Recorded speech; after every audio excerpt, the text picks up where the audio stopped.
Hi, I'm Catherine Lee, and I froze mid-step as I spotted my husband's ex-girlfriend, Jessica, casually seated at our backyard table.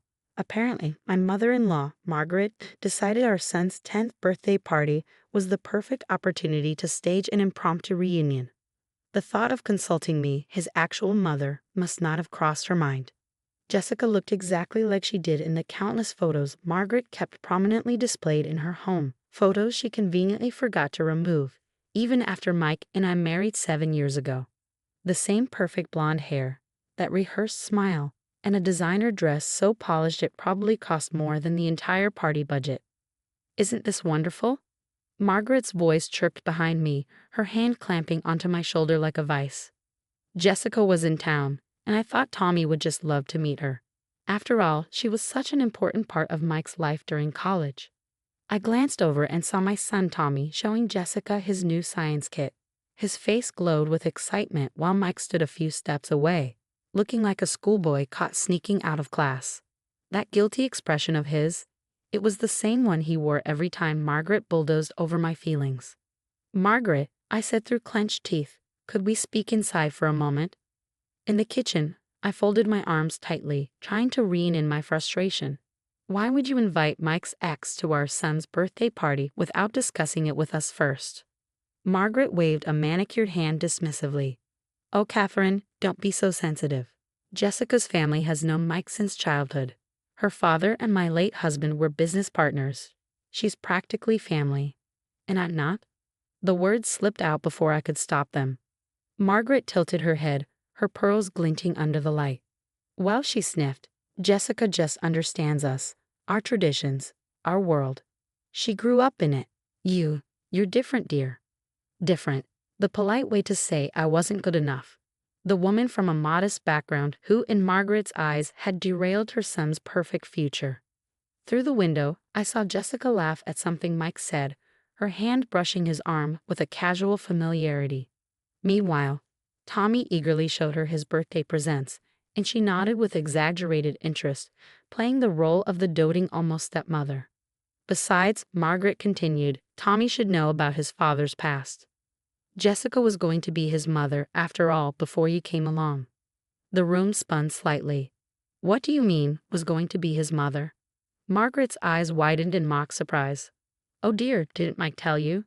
He and Jessica were briefly engaged before you. They had it all planned, the house, the future, even their children's names. Why, Tommy was Jessica's choice. She's always adored that name. Tommy, the name Mike and I had supposedly chosen together. The name that honored my late father, who never got to meet his grandson. Catherine," Mike's voice carried from the yard. "Tommy wants to cut the cake." Forcing a smile, I returned to the party with a Superman cake I'd stayed up until 2 a.m. decorating. Guests gathered around the table as I set it down. But before I could light the candles, Jessica's voice cut through the chatter. "Oh, Tommy," she cooed, "did you know your dad used to make the most amazing superhero cakes? My mom's pastry chef taught him during one of our family vacations." I almost dropped the knife. Mike had told me he'd never baked before we met. "Mom," Tommy tugged at my sleeve, his wide eyes full of hope. "Can Jessica come to my next birthday too? She promised to tell me more stories about when Dad was younger." Margaret beamed across the table, the picture of triumph. "What a splendid idea. Families should stick together, don't you think, Catherine?" I stood there, cake knife in hand, as cracks began to form in the carefully built world I thought was mine. This wasn't just about a surprise guest anymore. This was about my place in my own family's story, and apparently, I'd been cast in a much smaller role than I'd imagined. What I didn't realize at the time was that this birthday party was just the opening act in Margaret's plan to rewrite our family's future. The week after Tommy's birthday felt like sinking into quicksand. Each morning, I'd wait to find new photos on Margaret's Facebook page, carefully curated shots of Jessica with Tommy, Jessica with Mike, all captioned with gems like family memories, #birthday fun, #family first. Conveniently, I wasn't in any of them. But it was the text messages that really got under my skin. "Tommy had such a wonderful time with Jessica," Margaret wrote. "She's offered to help with his science fair project. Isn't that thoughtful? After all, with her PhD in chemistry, she's much more qualified than, Well, I set my phone down at my desk during lunch break, my appetite gone. A knock at my classroom door startled me. Mrs. Lee.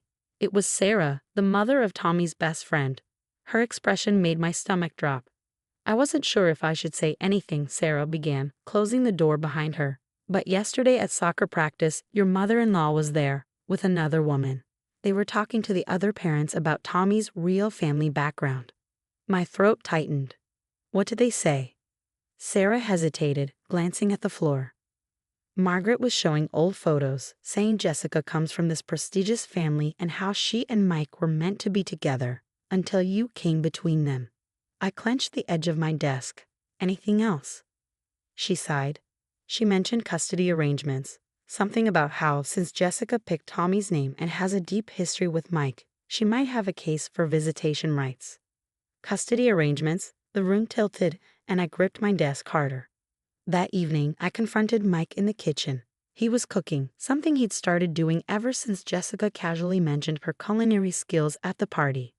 Did you know your mother's spreading rumors about custody rights? I asked, my voice strained. Mike froze mid-stir, the spoon clattering against the pan. She's what? Apparently, she and Jessica told parents at soccer practice about legal arrangements. Care to explain? He ran a hand through his hair, a dead giveaway of his nerves. Look, Mom's just having a hard time letting go. Jessica was around for a long time, and what about the engagement? I cut him off. Were you ever going to tell me about that? The silence was deafening. It wasn't serious, he mumbled at last. We were young. Not serious. You planned our son's name with her. That's not fair, he said quickly. Yes, Jessica liked the name Tommy, but I chose it with you because of your dad. It wasn't about her. Then why is she suddenly everywhere? Soccer practice, school events, Margaret's practically running a PR campaign for your ex-girlfriend. Mike set down the spatula, his face pale. Maybe we should invite them both over for dinner? Clear the air. I stared at him in disbelief. Dinner? Your mother invited your ex to our son's birthday without telling me, is spreading rumors about custody rights, and your solution is dinner. They're not rumors if there's some truth to them, came a voice from the doorway. We both turned to see Margaret standing there, house key in hand, the emergency key we'd given her for actual emergencies. What are you doing here? I demanded. Margaret strode in, placing a manila envelope on the counter. Jessica's family lawyer drew these up. Given her history with Mike and her connection to Tommy's name, he thinks she might have a case for visitation rights. Mike looked like he'd been hit by a truck. Mom, that's insane. Jessica has no legal rights to Tommy. Margaret's smile was razor sharp. Not yet. But considering your hasty marriage to Catherine and Jessica's long-standing place in the family, the courts might see it differently. Get out, I said, my voice surprisingly calm. Margaret blinked. Excuse me. Take your papers and get out of my house. Her face hardened. Catherine, don't be difficult. We're just trying to do what's best for Tommy. A child needs the right influences, people who understand family legacy. I grabbed the envelope, tore it in half, and shoved it into her hands. My son has all the influence he needs. Leave or I'll call the police. Margaret's parting words stung as she walked out the door. This isn't over, dear. Jessica's family has excellent lawyers. I turned to Mike, who was still frozen in place. You need to decide, right now, if you're going to let your mother destroy our family for some fantasy about Jessica, because I won't stand for it. The smoke alarm blared, the smell of burning food filling the kitchen. Dinner was ruined, and it felt like my marriage might be going up in flames right along with it. The breaking point came 3 days later at Tommy's science fair. I'd taken the afternoon off from teaching to help set up his volcano project, the one we'd spent weeks perfecting together. But when we arrived at the school gym, Jessica was already there, standing next to our table, with a completely different project. Look, Mom, Tommy exclaimed, running ahead. Jessica helped me make a real chemical reaction. It's way cooler than a volcano. My heart sank as I saw our carefully crafted volcano shoved under the table, replaced by an elaborate chemistry setup that screamed professional adult help.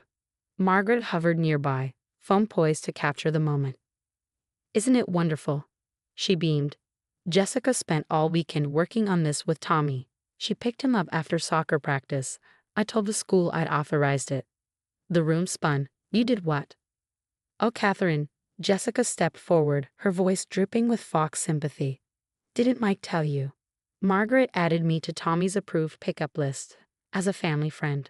That was it. Something inside me snapped. I pulled out my phone and dialed a number I should have called weeks ago. Sarah, remember that lawyer friend you mentioned? The one who specializes in family law? I need her number. Now. The next morning, Mike woke to divorce papers on his bedside table. What is this? He asked, his face pale. A choice. I replied calmly. You can either stand up to your mother and Jessica right now, or you can explain to a judge why you let them harass and undermine your wife. I pulled out a folder and laid it beside the papers. Here's documentation of every unauthorized pickup from school, every manipulative text from your mother, every social media post trying to erase me from my own family, plus statements from other parents about the custody rumors. Mike sat heavily on the bed. Catherine, I never meet.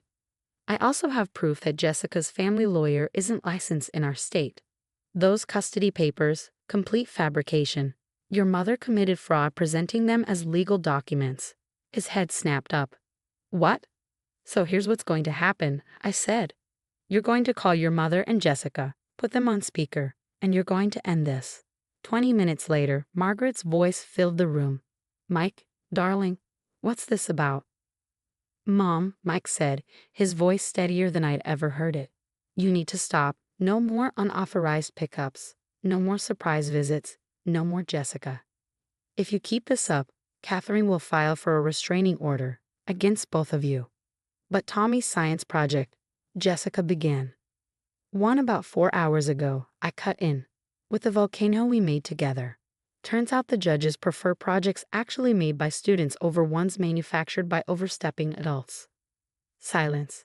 And Margaret, I added.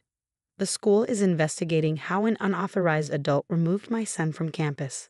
Imagine how your country club friends will react when you're banned from school grounds. You wouldn't dare, Margaret hissed. Try me, I said. I've spent weeks being polite, being understanding. Those days are over. Later that evening, as Mike and I watched Tommy play in the backyard, my phone buzzed. A text from Margaret. I suppose I owe you an apology. No, I replied. You owe Tommy an apology for dragging him into adult drama, confusing him about his family, and putting your own wants above his needs. Her response came quickly. You're right. I'm sorry. It wasn't perfect, but it was a start. 2 weeks later, we celebrated Tommy's science fair win with a small family dinner. No surprise guests, no hidden agendas, just us. Mom, Tommy asked as I served dessert, can you teach me how to make a chocolate volcano cake next time? I caught Mike's smile across the table, a real one, not the strained, nervous ones he'd been wearing lately. Of course, sweetie, I said. Some traditions are worth keeping in the family. As I looked around the table, I realized something important. Sometimes protecting your family means being willing to fight for it, even if that means standing up to the people who think they're fighting for it too.